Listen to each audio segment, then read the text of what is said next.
Class 10 geography প্রথম অধ্যায়। তোমরা সবাই মন দিয়ে শোনো আর লেখো, সবাই লাইক অ্যান্ড সাবস্ক্রাইবটা দিয়ে দাও। ক্লাস 10 জিওগ্রাফি প্রথম অধ্যায়। বহির্জাত প্রক্রিয়া ও তাদের দ্বারা সৃষ্ট ভূমিরূপ। তোমরা সবাই লাইক অ্যান্ড সাবস্ক্রাইবটা দিয়ে দাও। কত সালে ইউএনইএসসিও সুন্দরবনকে ওয়ার্ল্ড হেরিটেজ সাইটের অন্তর্ভুক্ত করে? 1772 সালে।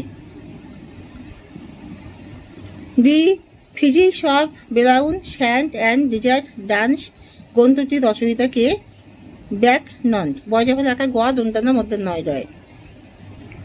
সুন্দরবন হলো পৃথিবীর বৃহত্তম ম্যানগ্রোভ অরণ্য, এটা সত্য। পর্যায়ন শব্দটি কে ব্যবহার করেন? Shirt, চ্যাম্বারলিন and সেলিস বিউরি। নেভের উপর আরও তুষারপাতজনিত কারণে তুষারের দৃঢ়তা ও ঘনত্ব বাড়ে। একে কি বলে? ফা বলে। একে ফা বলে। কেটল হ্রদের মধ্যে সঞ্চিত পলির স্তর কি বলে? ভার্ব, ভয়কা বয়রেভ। বদ্বীপ সমভূমি কোথায় সৃষ্টি হয়ে থাকে? মোহনায়। কোন প্রক্রিয়ার মাধ্যমে ভূমিরূপের উচ্চতা হ্রাস পেয়ে থাকে? অবরোহণ প্রক্রিয়ার মাধ্যমে। পাশাপাশি অবস্থিত নদী অববাহিকাকে যে উচ্চভূমি পৃথক বা আলাদা করে তাকে কি বলে? জল বিভাজিকা। প্রবাহমান হিমবাহের চাপে ছোট ছোট শিলাখণ্ড যখন পর্বত গাত্র হতে বিচ্ছিন্ন হয়ে পড়ে তখন তাকে কি বলে? উৎপাটন প্রক্রিয়া। বায়ুর গতি সমান্তরালে যেসব বালিয়াড়ি গঠিত হয় তাদের কি বলে? অনুদৈর্ঘ্য বালিয়াড়ি। মরুভূমির অবনমিত অঞ্চলে সাময়িক বৃষ্টিপাতের ফলে জল জমা হয়ে যে লবণাক্ত হ্রদের সৃষ্টি হয় তাকে কি বলে? পেলায়া। পয়লয় আঁকা, অন্তুষ্টয়া আঁকা, পোলায়া। পৃথিবীর বৃহত্তম পার্বত্য হিমবাহের নাম কি? আলাস্কার হুবার্ট। আলাস্কার হুবার্ট। আলাস্কার হুবার্ট। মহাদেশের বিস্তীর্ণ অঞ্চল জুড়ে যখন হিমবাহ অবস্থান করে তখন তাকে কি বলে? মহাদেশীয় হিমবাহ। বহির্বিধৌত সমভূমির মাঝে মাঝে সৃষ্ট ঢিবি ও গর্তগুলিকে কি বলে? নব ও কেটল। বহির্জাত প্রক্রিয়ার বৈশিষ্ট্যগুলি কি কি? এই প্রক্রিয়া সাধারণত ভূপৃষ্ঠের উপর কাজ করে ও এই প্রক্রিয়া ভূপৃষ্ঠের উপর অনুভূমিকভাবে কাজ করে। এই প্রক্রিয়া ভূপৃষ্ঠের উপর অনুভূমিকভাবে কাজ করে। এই প্রক্রিয়ার প্রধান উৎস হল নদী, হিমবাহ, উষ্ণতা, বৃষ্টিপাত ইত্যাদি। বহির্জাত শক্তি প্রক্রিয়া কি? যেসব প্রাকৃতিক শক্তি ভূপৃষ্ঠের উপর প্রতিনিয়ত কাজ করে তাকে বহির্জাত শক্তি বলে, যেমন নদী, সমুদ্র তরঙ্গ ইত্যাদি। যেসব প্রাকৃতিক শক্তি ভূপৃষ্ঠের উপর ক্ষয়, পরিবহন, সঞ্চয় কাজ করে সেই পদ্ধতিকে বহির্জাত প্রক্রিয়া বলে, যেমন নদীর কাজ, হিমবাহের কাজ, বায়ুর কাজ ইত্যাদি। পর্যায়ন কাকে বলে? বিভিন্ন প্রাকৃতিক শক্তি যথা নদী, হিমবাহ, বায়ু, সমুদ্র তরঙ্গ প্রভৃতি দ্বারা ক্ষয়, পরিবহন ও সঞ্চয় কার্যের মাধ্যমে ভূপৃষ্ঠের যে সামঞ্জস্য বজায় রাখে তাকে পর্যায়ন বলে। অবরোহণ কাকে বলে? যেসব প্রাকৃতিক শক্তি নদী, হিমবাহ, বায়ু ভূপৃষ্ঠের উঁচু স্থানগুলিকে ক্ষয় করে সমতল ভূমিতে পরিণত করে তাকে ক্ষয়সাধন বা অবরোহণ বলে। আরোহণ কাকে বলে? যেসব প্রাকৃতিক শক্তি অর্থাৎ নদী, হিমবাহ, বায়ু, সমুদ্র তরঙ্গ প্রভৃতির দ্বারা ভূপৃষ্ঠের নিচু স্থানগুলির সঞ্চয় প্রক্রিয়ায় উচ্চতা ধীরে ধীরে বৃদ্ধি পায় তাকে সঞ্চয় সাধন বা আরোহণ বলে। আবহাওয়া বিকার কাকে বলে? আবহাওয়ার বিভিন্ন উপাদান যথা উষ্ণতা, আর্দ্রতা, বৃষ্টিপাত প্রভৃতির দ্বারা হয় বলে একে বিচূর্ণীভবন বলে। ভূপৃষ্ঠের উপরে অবস্থিত শিলার বিয়োজনকে বলা হয় আবহ বিকার। শিলাকে চূর্ণ বিচূর্ণ যান্ত্রিক ও রাসায়নিক আবহ বিকার কি? আবহাওয়া বিভিন্ন উপাদান দ্বারা শিলার বিয়োজন বা ভাঙনকে যান্ত্রিক আবহ বিকার বলে। আবহাওয়ার বিভিন্ন উপাদান ছাড়াও গ্যাসীয় উপাদান যথা অক্সিজেন, কার্বন ডাইঅক্সাইড প্রভৃতির দ্বারা শিলার বিয়োজন বা ভাঙনকে রাসায়নিক আবহ বিকার বলে। ক্ষয়ীভবন কাকে বলে? বিভিন্ন প্রাকৃতিক শক্তির দ্বারা উৎপত্তিস্থল থেকে অন্যত্র ক্ষয়িত পদার্থ পরিবাহিত হয়ে ভূপৃষ্ঠের উচ্চতা হ্রাস পায় এবং ক্ষয়ের শেষ সীমায় এসে উপনীত হয় তাকে ক্ষয়ীভবন বলে। নবীনীভবন কাকে বলে? বহির্জাত প্রক্রিয়ার আবহাওয়ার কুণ্ঠিত ক্ষয় ও ক্ষয়ীভবন পদ্ধতির যৌথ প্রক্রিয়ায় শিলাস্তর বিচ্ছিন্ন হয়ে ভূমির উচ্চতা ক্রমশ হ্রাস পায় তাকে নগ্নীভবন বলে। জলচক্র কাকে বলে? পৃথিবীর বায়ুমণ্ডল, শিলাস্তর পৃথিবীর বায়ুমণ্ডল, শিলামণ্ডল ও বায়ুমণ্ডলেতে প্রতিনিয়ত চক্রাকার কঠিন তরল ও গ্যাসীয় পদার্থের মধ্য দিয়ে জলের ভারসাম্য বজায় রাখার ঘটনাকে জলচক্র বলে। নদ নদী কি স্বাভাবিক জলধারা অভিকর্ষ শক্তির টানে ভূমির ঢাল অনুসারে নিচের দিকে প্রভাবিত হয়ে কোনো জলাশয় মিলিত হলে তাকে নদী বলে। যেসব জলধারা পুরুষ নামে ব্রহ্মপুত্র, নদ, গঙ্গা নদী ইত্যাদি পরিচিত তাদের নদ, এবং যেসব জলধারা স্ত্রী নামে পরিচিত তাদের নদী বলে।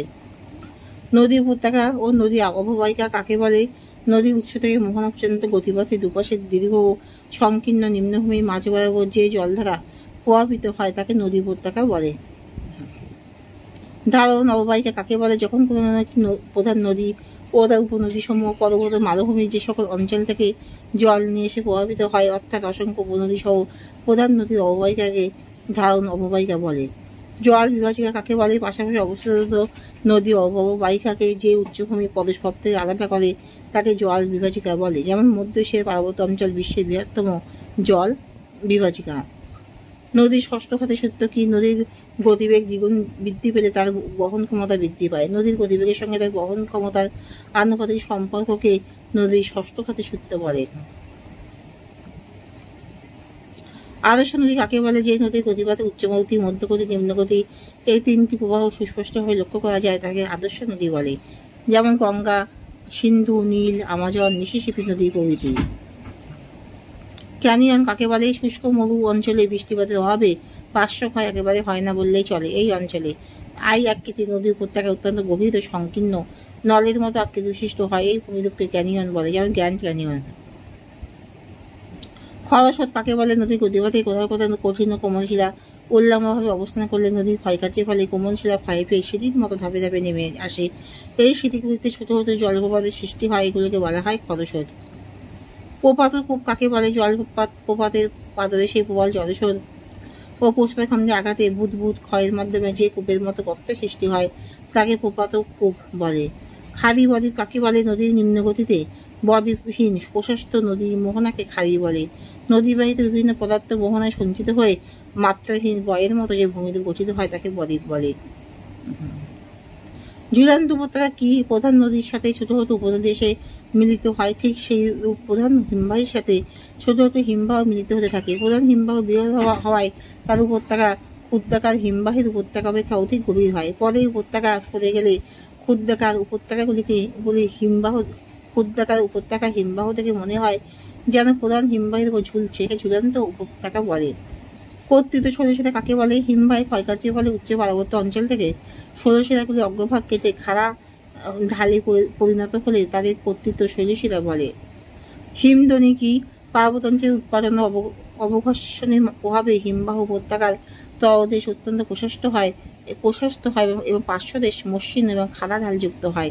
এই উপত্যকাকে হিমধ্বনি বলে। হিমবাহ কি? পর্বতগাত্রের তুষার জমে বিশালাকৃতি বরফের স্তূপ যখন বিস্তীর্ণ অঞ্চল এলাকা জুড়ে অবস্থান করে এবং মাধ্যাকর্ষণ শক্তি টানে ধীরে ধীরে নিচের দিকে নেমে আসে তাকে হিমবাহ বলে। রসের মাথানে কি? হিমবাহতে গতিপথে ক্ষয়কার্যের ফলে কঠিন শিলায় বাধাকে অতিক্রম করলে হিমবাহের প্রবাহের দিক মসৃণ হয় এবং বিপরীত দিক অমসৃণ হয়। এরূপ ভূমিরূপকে রসের মাথানে বলে। নদীর ক্ষয়সীমা কাকে বলে? সমুদ্র জলের উচ্চ সীমাকে সমুদ্রতল হিসেবে ধরা হয়। সমুদ্রে পতিত নদী সর্বদা এই সমুদ্রতলের সঙ্গে সমতা বজায় রেখে ক্ষয়কার্য করে থাকে এবং নদী যে উচ্চতায় নিচে আর ক্ষয় করে না সেই নদীর ক্ষয়ের শেষ সীমা বলা হয় তাকে নদীর ক্ষয়ের শেষ সীমা বলা হয়। স্বাভাবিক বাঁধ কাকে বলে? নদীর সমভূমি প্রবাহে বন্যার ফলে কোনো কোনো অঞ্চলে নদীর তীর বরাবর নদী, বালি, কাদা প্রভৃতি জমা হয়ে যে উঁচু বাঁধের সৃষ্টি হয় তাকে স্বাভাবিক বাঁধ বলে। গ্যাপ রেখা কাকে বলে? উচ্চ পার্বত্যাঞ্চল থেকে হিমবাহ নদী, বালি, কাদা, পলিশ প্রভৃতি স্তূপ আকারে নিচের দিকে এগিয়ে চলে। এই শিলাস্তূপকে বলা হয় গ্যাপ রেখা বা মোরেন। কেটল এবং কেটল হ্রদ কাকে বলে? বহির্বিধৌত সমভূমিতে অনেক সময় বরফের টুকরো থেকে যায়। পরবর্তীতে এই বরফের টুকরোগুলি গলে গলে অঞ্চলটি গর্তরূপে অবস্থান করে। এছাড়া এই গর্তকে কেটল হ্রদ বলা হয়। আবার কেটলগুলি জলপূর্ণ হয়ে যে হ্রদের সৃষ্টি করে তাকে বলা হয় কেটল হ্রদ।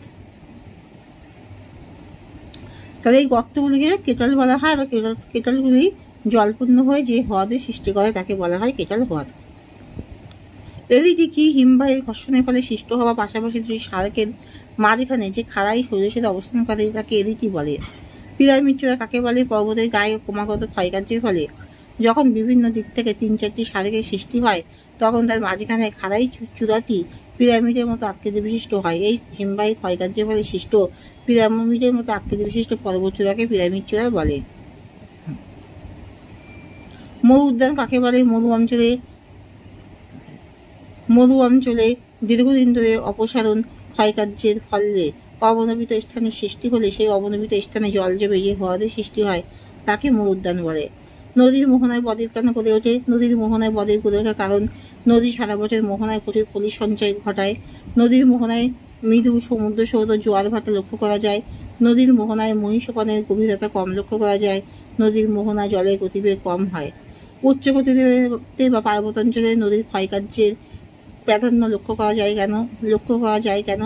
নদী যখন উৎস থেকে সমভূমিতে নেমে আসে তখন সেই গতিকে উচ্চ গতি বলে। এই প্রবাহপথে ভূমির ঢাল ও জলের পরিমাণ অধিক হওয়ায় নদী প্রবল বেগে নিচের দিকে নেমে আসে। প্রবল জলস্রোতের প্রভাবে ভূমির ঢাল অনুযায়ী নদী নিচের দিকে নেমে আসায় ক্ষয়কার্যের পরিমাণ অধিক হয়ে থাকে এবং বিভিন্ন ভূমিতে গঠিত হয়, যথা ভি আকৃতি, উপত্যকা, গিরিখাত ও ক্যানিয়ন। অশ্বক্ষুরাকৃতি হ্রদ বদ্বীপ অঞ্চলে লক্ষ্য করা যায় কেন? অশ্বক্ষুরাকৃতি হ্রদ বদ্বীপ অঞ্চলে লক্ষ্য করা যায় কারণ নিম্নপ্রবাহে নদীর সদিবিল গতিতে এঁকে বেঁকে বয়ে যাওয়ার সময় বাইরের দিকের বাঁকে আঘাত পেয়ে এসে ভেঙে যেতে থাকে। ও ক্ষয়প্রাপ্ত নদী, বালি, পলি প্রভৃতি নদীর তীরেই জমা হতে থাকে। এইভাবে নদীর বাঁক ক্রমশ বাড়তে থাকলে বাঁকের মাঝের অংশ সরু হয়ে যায়। অবশেষে এটি প্রধান নদী থেকে পৃথক হয়ে অশ্বের ক্ষুরের ন্যায় হয়ে থাকে। হিমবাহ কেন পৃথিবীতে সুপেয় জলের বৃহত্তম ভাণ্ডার? সমগ্র পৃথিবীতে যত জল সঞ্চিত আছে তার প্রায় 97% লবণাক্ত সমুদ্রের জল। বাকি 30% সুপেয় জল। পৃথিবীর মোট সুপেয় জলকে 100% ধরা হলে তার মধ্যে প্রায় 70% হলো হিমবাহ গলিত জল, বাকি 30% হলো ভৌম জলস্তর, নদী, খাল ও বিলের জল। তাই হিমবাহ হলো পৃথিবীর বৃহত্তম সুপেয় জলের ভাণ্ডার। নিম্ন অক্ষাংশে মরুভূমি সৃষ্টির কারণ কি? নিম্ন অক্ষাংশে মরুভূমি সৃষ্টির কারণ হলো পূর্ব ও দক্ষিণ পূর্ব আয়নবায়ু মহাদেশগুলির পশ্চিম দিকে প্রবাহিত হওয়ার সময় জলীয় বাষ্পহীন হয়ে পড়ে, ফলে বৃষ্টিপাত প্রায় হয় না ও এই অঞ্চলে উচ্চচাপ বিরাজ করায় ঊর্ধ্বাংশের বায়ু নিচের দিকে অধঃগমনের ফলে ক্রমশ উত্তপ্ত হয় বলে জলীয় বাষ্প গ্রহণের ক্ষমতা বৃদ্ধি পেলে বৃষ্টিপাত হয় না। তাই এই নিম্ন অক্ষাংশে মরুভূমির সৃষ্টি হয়েছে। মরু উপকূল অঞ্চলে বায়ুর কার্য প্রাধান্য লাভ করে কেন? মরু উপকূল অঞ্চলে বায়ুর কার্যে প্রাধান্য লাভের কারণ হলো উপকূল উভয় অঞ্চল উন্মুক্ত থাকায় বায়ু অবাধে প্রবাহিত হয়। বৃষ্টিপাতহীনতা, উদ্ভিদহীনতায় মরু অঞ্চলে ভূমি ও উপকূল অঞ্চলে ভূমির উপর বায়ু খুব সহজেই ক্ষয় করে।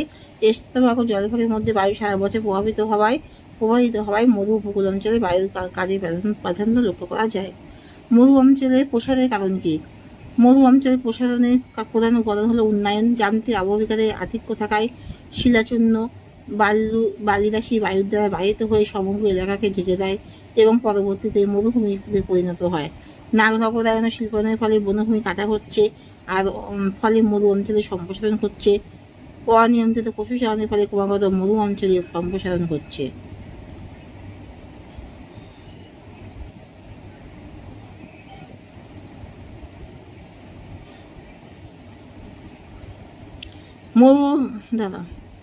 সুন্দরবন অঞ্চলের উপর জলবায়ু প্রভাবের পরিবর্তনগুলি কি? জনসংখ্যার ক্রমবর্ধমান বৃদ্ধি, শিল্পায়ন, বনভূমি ধ্বংস প্রভৃতির কারণে পৃথিবীর গড় উষ্ণতা বেড়েই চলেছে। এর ফলে এই অঞ্চলের বাস্তুতন্ত্র নষ্ট হয়ে পড়ছে। পৃথিবীর উষ্ণতা ক্রমাগত বৃদ্ধি পায়, মেরু অঞ্চলে বরফ গলে যাচ্ছে। এর ফলে সুন্দরবন অঞ্চলে সমুদ্র জলের উচ্চতা বৃদ্ধি পাচ্ছে। মৃত্তিকা ক্ষয় বৃদ্ধি পাওয়ায় সুন্দরবনের ভৌগোলিক অংশ জলে ডুবে থাকায় ম্যানগ্রোভ জাতীয় অরণ্য ধ্বংস হচ্ছে। নদীর কার্যের ফলে সৃষ্ট ভূমিরূপগুলির চিত্রসহ বর্ণনা করো। নদী প্রধানত ক্ষয় কাজে, সঞ্চয় কাজের মাধ্যমে নিম্নে ভূমিরূপ তৈরি করে থাকে। গিরিখাত, নদীর উচ্চগতিতে ঢাল বেশি হওয়ায় নদীবাহিত পদার্থের সঙ্গে নদীর তলদেশের ঘর্ষণ বেশি হয়। আবার নদীর দুই ঢাল কঠিন শিলা দ্বারা গঠিত হয় বলে এই পার্বত্য অঞ্চলে পার্শ্বক্ষয় অপেক্ষা নিম্নক্ষয় বেশি হয়। ফলে ইংরেজি ভিআরকে ন্যায় উপত্যকায় গঠন হয়, একে গিরিখাত বলে। আবদ্ধ শৈলশিলা পার্বত্য অঞ্চলে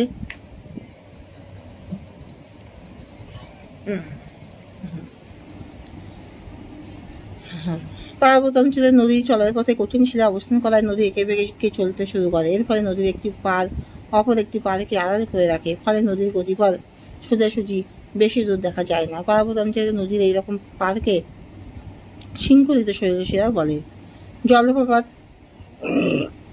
পার্বত্য অঞ্চলে অনুভূমিকভাবে কঠিন ও কোমল শিলা পরস্পরের সমান্তরালে অবস্থান করলে নদীর প্রবাল স্রোতের ফলে কোমল শিলা ক্ষয় পেয়ে খাড়া ঢালের সৃষ্টি হয়। এই খাড়া ঢালের উপর দিয়ে জলরাশি সরাসরি উপর থেকে নিচে পড়ে, একে জলপ্রপাত বলে। মন্থকূপ পার্বত্যাঞ্চলে নদীর জলের সঙ্গে বাহিত নদী বালি পাথরের দ্বারা অবঘর্ষ প্রক্রিয়ায় নদী খাতে ক্ষুদ্র ক্ষুদ্র প্রায় গোলাকার যে গর্তের সৃষ্টি হয় তাকে মন্থকূপ বলে। নদীর সঞ্চয়কাজের ফলে গঠিত ভূমিরূপ। পলল শঙ্কু পার্বত্য অঞ্চল থেকে সমভূমিতে নামার সময় নদীবাহিত শিলাখণ্ডগুলি সমভূমিতে জমা হয়ে পাখার ন্যায় শঙ্কু আকৃতির ত্রিকোণাকার যে ভূভাগ সৃষ্টি করে তাকে পলল ব্যজনী বা পলল শঙ্কু বলে। অশ্বকলাকৃতি হওয়ার কোনো কোনো নদীতে অসংখ্য বাঁকের সৃষ্টি হলে ওই বাঁক এত বেশি হয় যে দুটি বাঁক নিচে থেকে কাছাকাছি চলে আসে এবং বাঁকের মাঝের অংশ ক্ষয় পেয়ে বাঁক দুটি আলাদা হয়ে যায়। ফলে নদী সোজা পথে চলতে শুরু করে ফেলে রাখা বাঁকটি দেখতে অনেকটা অশ্বের ক্ষুরের ন্যায় বলে অশ্বকলাকৃতি হ্রদ বলে। পেরাবন সমভূমি নদীর সঞ্চয়কাজের ফলে নদীগর্ভ পলি দ্বারা ভরাট হয়ে অগভীর হয়। বর্ষাকালে অতিরিক্ত বৃষ্টির জল ধরে রাখতে না পেরে নদী দুকুল ছাপিয়ে পেরাবনের সৃষ্টি করে। দীর্ঘদিন ধরে নদী উপত্যকায় দুকুলে নিচু জমিতে পলি সঞ্চিত হয়ে যে সমভূমি সৃষ্টি হয় তাকে পেরাবন ভূমি বলে। পেরাবন সমভূমি বলে। নদী মঞ্চ সমভূমি অঞ্চলে নদীর গতিবেগ তুলনামূলকভাবে কম হয়। নদীবাহিত নদী বালি কাপড় কাদা পলি প্রভৃতি নদীর ধারে জমা হয়ে অসমান ধাপের সৃষ্টি করে। নদী উপত্যকায় গঠিত সিঁড়ির মতো ধাপকে নদী মঞ্চ বলে। ইউ আকৃতি উপত্যকায় হিমবাহ অত্যন্ত ভারী কঠিন ঘনীভূত বরফের স্তূপ হওয়ার দরুন এর ক্ষয়কার্য বেশি। অধিক শিলাশূন্য বহনের ফলে আয়তার পর্বতে বি আকৃতি উপত্যকার খাড়াই দুপাশে সম্পূর্ণ ক্ষয়ে গিয়ে আরো গভীর খাড়াই হয়। তখন এর আকৃতি অনেকটি ইংরেজি ইউ অক্ষরের মতো হয়, একে ইউ আকৃতি উপত্যকা বলে। বায়ুর ক্ষয়কার্যের ফলে গঠিত ভূমিরূপগুলি বর্ণনা করো। গৌর মরু অঞ্চলে কোনো বৃহৎ শিলাখণ্ডের নিচের অংশ কোমল শিলাস্তর দ্বারা গঠিত হলে নিচের অংশ দ্রুত ক্ষয় পেতে শুরু করে। ফলে উপরের অংশ ব্যাঙের ছাতার মতো চওড়া চ্যাপ্টা হয়, একে গৌর বলে। জুইগেন মরু অঞ্চলের ভূপৃষ্ঠের সাথে আলাদাভাবে কঠিন ও কোমল শিলা উপর নিচে অবস্থান করলে প্রবল বায়ুপ্রবাহের আঘাতে কোমল শিলা বেশি এবং কঠিন শিলা অল্প ক্ষয়প্রাপ্ত হয়। এর ফলে শিলার উপরের অংশ চওড়া চ্যাপ্টা এবং নিচের অংশ সরু সংকীর্ণ হয়, এক ধরনের মূর্তি গঠন করে, একে জুইগেন বলে। এই সালে মরু অঞ্চলে কঠিন শিলা দ্বারা গঠিত অঞ্চল দীর্ঘদিন ধরে ক্ষয়ের ফলে প্রায় সমতল ভূমিতে পরিণত হয়। এইরূপ সমতল অঞ্চলে কঠিন শিলাস্তর অনেক সময় অনুচ্চ টিলার আকারে বিচ্ছিন্নভাবে দাঁড়িয়ে থাকে। এই অনুচ্চ টিলাকে ইনিশিয়াল বাজ বলে। ইয়ারদান মরু অঞ্চলে কঠিন ও কোমল শিলাস্তর ভূপৃষ্ঠের সাথে লম্বালম্বিভাবে অবস্থান করলে অবঘর্ষের ফলে কোমল শিলাস্তর দ্রুত ক্ষয়ে যায়। ফলে কঠিন শিলাস্তর পরস্পর বিচ্ছিন্ন হয়ে টিলার আকারে দাঁড়িয়ে থাকে, তাদের ইয়ারদান বলে। বায়ু সঞ্চয়কাজের ফলে গঠিত ভূমিরূপগুলি হলো কি কি?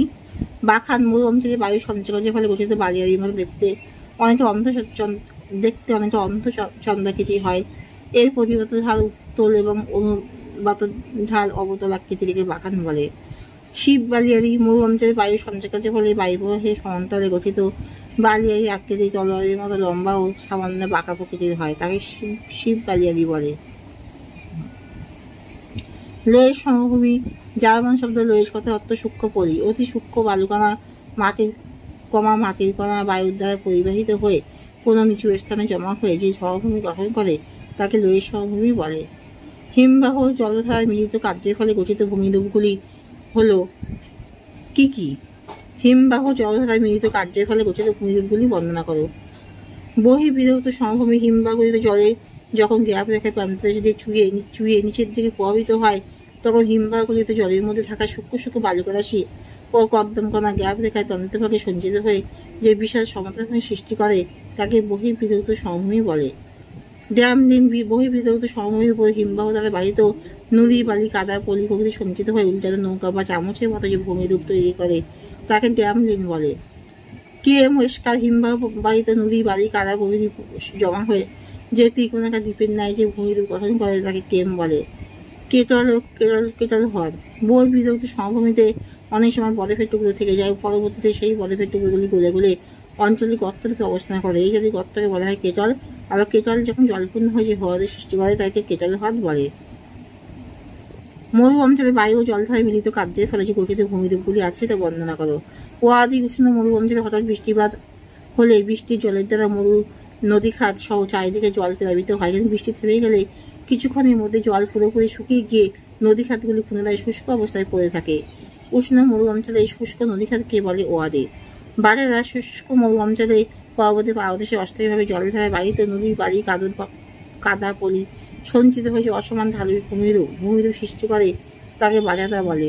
পেডিমেন্ট শুষ্ক মরু অঞ্চলে বায়ু ক্ষয়কার্যের দ্বারা পার্বত্য পাদদেশীয় অঞ্চলে যে সমপ্রায় ভূমির সৃষ্টি হয় তাকে পেডিমেন্ট বলে। পেলেয়া হওয়া শুষ্ক মরু অঞ্চলে বায়ু প্রবাহের ক্ষয় প্রক্রিয়ায় যে বিভিন্ন আকৃতির অবনমিত গর্তের সৃষ্টি হয় তাতে বৃষ্টির জল সাময়িকভাবে সম্ভিত হয়ে যে লবণাক্ত হ্রদের সৃষ্টি করে তাকে পেলেয়া হ্রদ বলে। এখানে শেষ করছি।